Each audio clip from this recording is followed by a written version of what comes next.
Quando nós temos a marca da promessa, a santidade é consequência nas nossas vidas. E hoje, tudo que a gente tem visto é uma igreja sem compromisso com santidade. É uma igreja que não vai ter o melhor de Deus nunca. A palavra de Deus é muito clara: nós não podemos servir a dois senhores, senão nós vamos agradar a um e desagradar ao outro.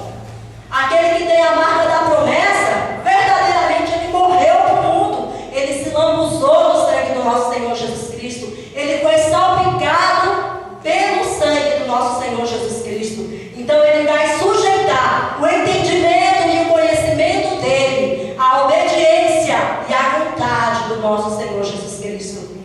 Quando nós temos a marca da promessa, nós buscamos santidade sem legalismo. Jesus condenou a legalidade, e a maioria de nós aponta o dedo para o pecado do nosso irmão. Nós não temos responsabilidade com o pecado do nosso irmão. A marca da promessa dele é uma coisa dele com Deus e não nossa. Agora nós temos que exortar em amor, nós temos que conversar, nós temos que pagar o preço por aqueles que estão fracos na fé. Nós temos que pagar o preço por aqueles que ainda não conhecem o nosso Senhor Jesus Cristo. Porque um dia nós vamos ter que chegar diante de Jesus e prestar conta. E Neemias se levantou. Ele chegou com temor diante do rei. Era um pedido absurdo. Ele, como copeiro, estava pedindo ao rei: me dá um tempo para ir restaurar os muros. E o rei perguntou para ele: quanto tempo? Ele nem tinha o que responder. Ele não sabia quanto tempo seria necessário. Mas ele foi ousado. Ele foi ousado porque a marca da promessa estava sobre a vida dele. E é isso que nós precisamos ser: ousados, ter disposição para pagar o preço e ver o amor de Cristo mudar o mundo. Amém? O amor de Cristo pode mudar o mundo. E o amor de Cristo vai ser mostrado ao mundo através da igreja. Mas se a igreja continuar apática, nós não vamos chegar a lugar nenhum. Se a igreja continuar apática, como é que Jesus vai nos encontrar quando ele voltar? Porque ele vai voltar para nos buscar. O que é que nós vamos ter para apresentar diante do nosso Senhor Jesus Cristo? Será que vai ter alguma pedra na nossa coroa? Será que nós vamos, como Neemias, falar: Senhor, eu me levantei, eu me coloquei na brecha. Não foi fácil a retificação do muro. O nosso tempo é curto. Não dá para a gente ler o capítulo inteiro. Mas houve resistência. Sanbalat e Tobias se levantaram contra eles ali na edificação daquele muro. E a resistência chegou a tal ponto que eles tinham que trabalhar com uma mão e com a outra empunhar a espada para lutar para que o muro fosse reedificado. Nós temos trabalhado para o reino de Deus? Nós temos usado a espada da fé para destruir as fortalezas de Satanás na terra? Será que temos? A gente pode medir a marca da promessa pelo tempo que nós dedicamos ao Senhor Jesus Cristo no nosso dia a dia. Quanto tempo eu dedico a Jesus do meu dia? Eu faço o meu devocional todos os dias? Eu estudo a palavra? Eu oro? Eu intercedo pelos meus pastores, pela igreja, pelos meus irmãos que eu sei que está em dificuldade, pela alma daquele que está perdido lá fora? Eu estou me colocando na brecha? Ou eu estou salva? Estou salva, para mim está bom demais, é só o que me interessa. Como é que nós temos vivido? É tempo da igreja acordar. É muito bom a gente vir pregar sobre as vitórias de Davi, pregar sobre as vitórias que Moisés alcançou, que Abraão alcançou, que todo mundo alcançou na Bíblia. Mas ninguém alcançou vitória sem luta e sem esforço. A vitória de Deus, ela não vem de graça para as nossas vidas. Nós precisamos rolar no sangue de Cristo e falar: Senhor, verdadeiramente, eu desci as águas do batismo para professar o seu nome, para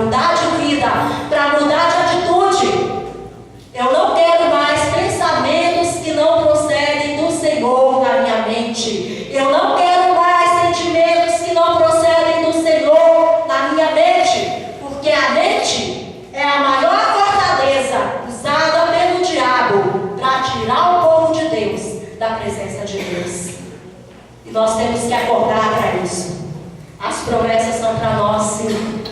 Mas elas só virão e nos alcançarão, como foi lido aqui hoje em Deuteronômio, se nós ouvirmos e o quê? Obedecermos. A promessa não vem para quem não obedece. A promessa não chega para quem brinca de ser cristão.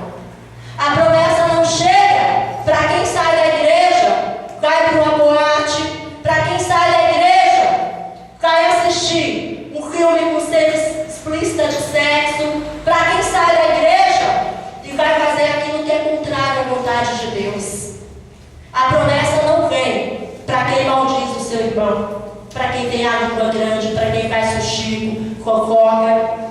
A promessa não vem para quem julga o seu irmão, porque a palavra de Deus é bem clara: não julgueis, para que não sejais julgados. A promessa não vem para quem não se sujeita à vontade do nosso Senhor Jesus Cristo. E a vontade dele para as nossas vidas, qual é? Santidade, humildade, determinação para pegar o índio de Cristo e levar ao mundo que está perdido. A palavra de Deus fala para nós que nós somos luz e sal. Como é que o sal vai conservar a carne que está se perdendo se ele não entrar em contato com ela? Se eu deixar a carne aqui e o sal aqui sem tocar na carne, ele vai impedir que aquela carne se perca? De forma nenhuma.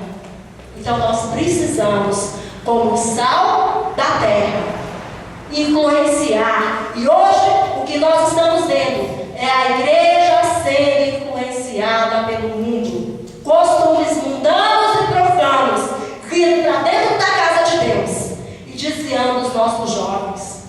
O diabo é astuto.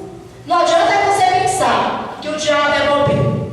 O Deus que eu sirvo é muito maior. É verdade, o Deus que nós servimos é muito maior. Mas o diabo tem o tamanho que você der para ele, o tamanho que você deixar ele ficar na sua vida. E se ele tiver um espaço na sua vida maior do que o espaço do Deus que você serve, então ele vai se tornar mais forte e mais poderoso do que o Deus que você serve. Quem está me entendendo? Fala amém.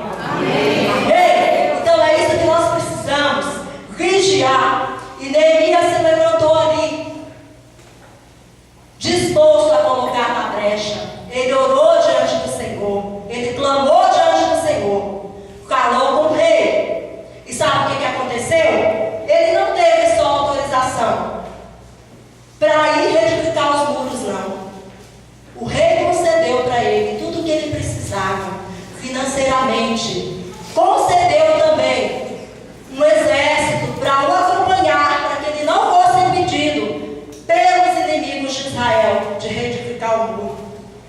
Quando nós optarmos pela marca da promessa, é isso que o nosso rei vai fazer por nós. Amém? Ele vai suprir as nossas necessidades naturais, as nossas necessidades espirituais. E aí não vai ter exército demoníaco que se mantenha em pé diante de nós. Amém? Porque as hostes celestiais do nosso Deus vão nos cercar e dar o livramento e a proteção que nós precisamos. Glória a Jesus. Neemias foi, trabalhou, lutou, enfrentou toda a resistência. Mas em 52 dias, a palavra de Deus nos diz que o muro foi reedificado totalmente e todas as brechas foram tapadas. E que os inimigos de Deus, quando viu aquilo, ficou impressionado. Viram a grandeza e o poder do Senhor dos Exércitos. Não tem nada que possa resistir ao povo